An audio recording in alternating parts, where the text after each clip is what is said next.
Experiment 26 deals with carbohydrates. Lots of experiments in this particular lab.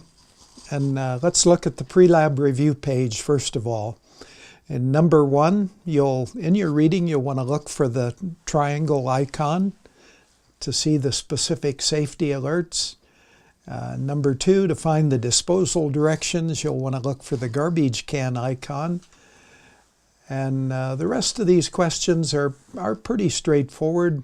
Number 5, I'll give you a big clue. The answer is Benedicts, Barfoeds, and Solowanovs. That's your reward for coming to this video. Let's look at the data and report pages now. The very first part of the experiment deals with fermentation. And when something ferments, one of the products is CO2. And as CO2 bubbles through that solution, it's going to form a foam. And so in each case, you'll want to note whether a foam is produced or not. You test lots of sugars there. Part B deals with the Benedicts Test. And this is a way that we can identify reducing sugars. You'll look for the colors that are formed. And the solution that you begin with is blue in color. When you've got a reducing sugar, you'll see a red color or a red-brown color form. Part C, the Barfoeds. This differentiates between mono and disaccharides. Positive test, again, is a red to a brown precipitate. Monosaccharides reacting and disaccharides not. Part D, the Solowanovs test. This is a test for ketoses, and a positive test is a dark brown color. So again, you'll want to note colors for each of those parts. E is the aniline acetate test for xylose. It's the only sugar that reacts, and when it does so, you get a bright pink color.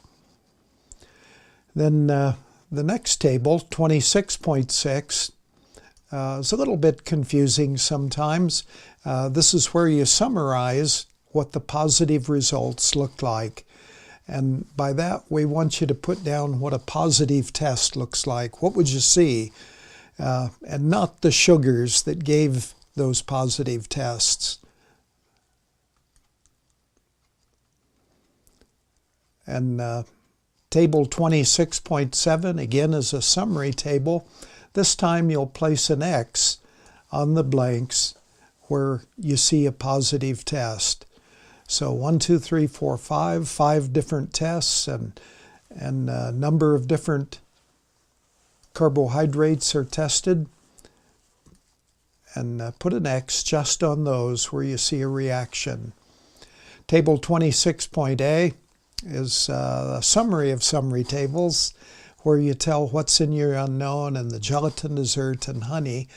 And the first thing it asks for is the unknown ID number. You'll get this when you enter ChemWeb. It gives you a 4-digit number right after you click and enter ChemWeb, and you use that as your unknown ID number. So be careful. It's okay if you work with other students on these labs, but you want to be sure and use your own data when it comes to the unknowns and different parts of the experiment as well.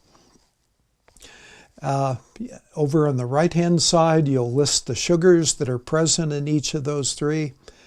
And then down below are several questions that test your knowledge of the different tests for the various sugars. There are none of these that are super hard, and it's difficult for me to give you clues without revealing the answer.